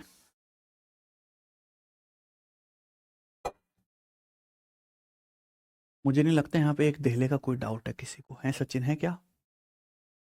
बैटमैन जी आपका नाम ले लिया मैंने। बैटमैन, ए बैटमैन वाह, बैटवारे, ठीक है। बैटमैन तुम्हारा नाम थोड़ना है। आमिर मंसूरी कह रहे हैं पब्लिक चैट प्लीज, फिर वो रो रहे हैं। ऐसा चटियाऊंगा ना तुम्हें, ऐसा चटियाऊंगा, चैट करना भूल जाओगे, चटका दूंगा। बताओ समझ में आया है कि नहीं आया है? क्लियर है? बस यही होता है आपका डेविएशन। समझ में आई बात? आप बोलोगे हाँ जी सर बिल्कुल सही। अच्छा, दो बात मैं आपको और समझाता हूं, ठीक है ना? दो बात और समझाता हूं, ध्यान सुनिएगा, फिर जो हम केवल सवाल करेंगे। मान लीजिए प्यारे बच्चों, क्या ले लें सचिन? मान लीजिए मेरे प्यारे बच्चों की दो क्लास हैं, ए और बी। दोनों क्लास में बच्चे जो हैं वो बराबर हैं, ठीक है ना? मान लो दो क्लास हैं ए और बी, और दोनों ही क्लास में बच्चे क्या हैं? बराबर हैं। पहली क्लास में भी ए बच्चे हैं, दूसरी क्लास में भी एक बच्चा है ना? एक एक बच्चा, बच्चों की संख्या सेम है दोनों क्लास में। रिजल्ट आता है पहली क्लास में 60% बच्चे पास हुए, दूसरी क्लास में 80% बच्चे पास हुए, है ना बच्चों? तो यहां तक कोई दिक्कत किसी बालक को है सचिन? कोई दिक्कत आई नहीं? मान लो दो क्लास हैं ए और बी, दोनों क्लास में बच्चों की संख्या क्या है? बराबर। पहली क्लास में 60% बच्चे पास हुए, दूसरी क्लास में कितने पास हुए? 80%। तो मैं आपसे पूछता हूं दोनों क्लास में मिलाकर कितने परसेंट बच्चे पास हुए? सही है ना? तो बेटा ध्यान सुनिएगा, पहली क्लास में एक का 60% कितना पास हुआ, दूसरी क्लास में भी एक बच्चे का 80% कितना पास हुआ, और नीचे क्या आ जाएगा, टोटल। टोटल बच्चे यानी कि कितने, 1+ यानी कि 2, यानी कि क्या आ गया आंसर, 70%। यानी कि आपने एक बात सोची सचिन, कि भैया अगर बेस सेम है, क्या है, अगर अगर बेस सेम है, 1:1 के अनुपात में है, तो ओवरऑल निकालने के लिए क्या कर रहा है, सीधा आपको एवरेज ले लेना है, जोड़ के आधा करना है। बाकी बात समझ में, ठीक है ना। दो दो क्लास है तो हमने जोड़ के 2 से भाग दे दिया, 3 क्लास होते तो एवरेज लेने के लिए जोड़ के 3 से भाग दे देते, 4 होते तो जोड़ के 4 से भाग देते। समझ में आया ना। यानी कि अगर बेस सेम है, बेस बराबर है, तो एवरेज ओवरऑल निकालने के लिए हम क्या कर लेंगे, जोड़ के आधा कर दो, एवरेज ले लो। समझ में आया ना बच्चों। अब यही मान लीजिए प्यारे बच्चों की 2 क्लास है, ए और बी। पहली क्लास में और दूसरी क्लास में बच्चों की संख्या है 7:3। पहली क्लास में 60% बच्चे पास हैं, दूसरी क्लास में कितने बच्चे पास हैं, 80%। ठीक है ना। तो मैं आपसे पूछता हूं, बताओ दोनों क्लास से मिलाकर कितने % बच्चे पास हैं, जरा बताना भाई। सचिन बताना जरा, बच्चों बताओ जरा।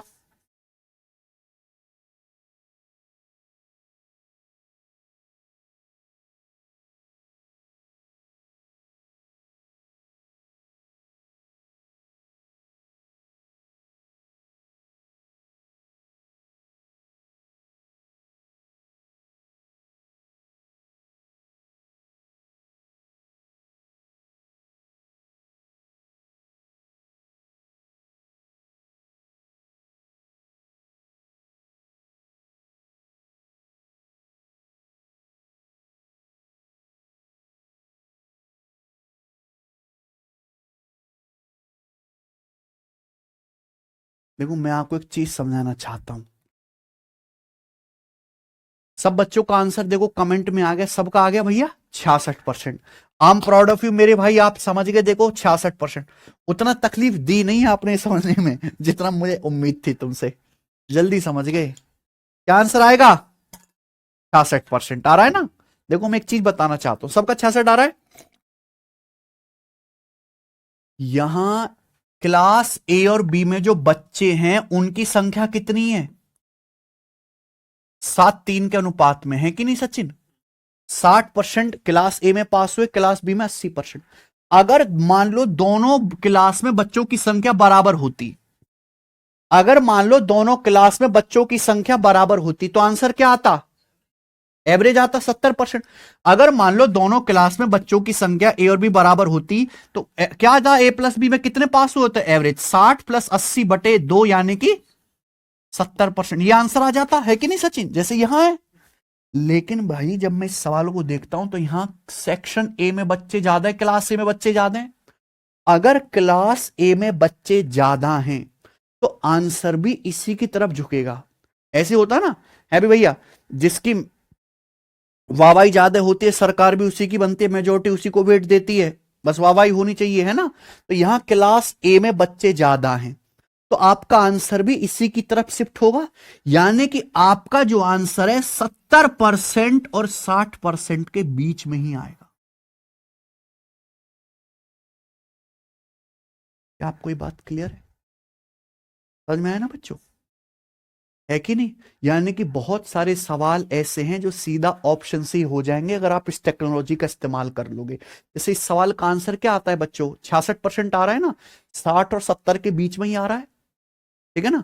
अब मान लो ऑप्शन होते इस सवाल के 72%, 73%, 75%, 66%, तो सीधा क्या लगाते थे, 66।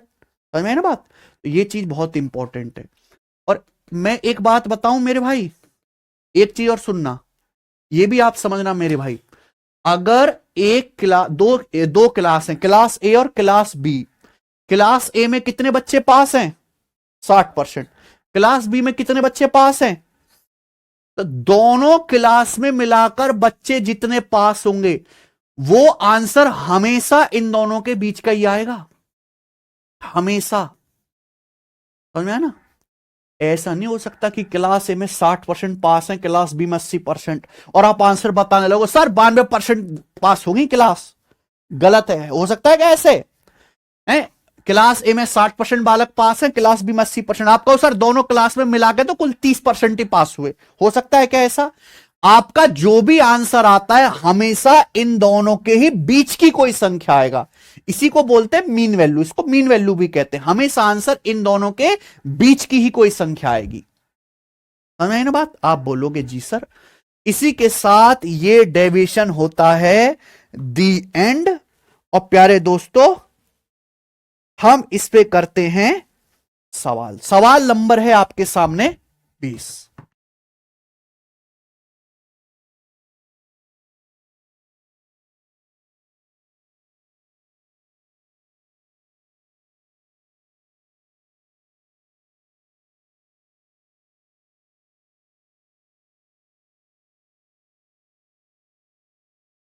चलो कंसेप्ट तक ही रहने देते हैं, सवाल इसके आगे कल करते हैं।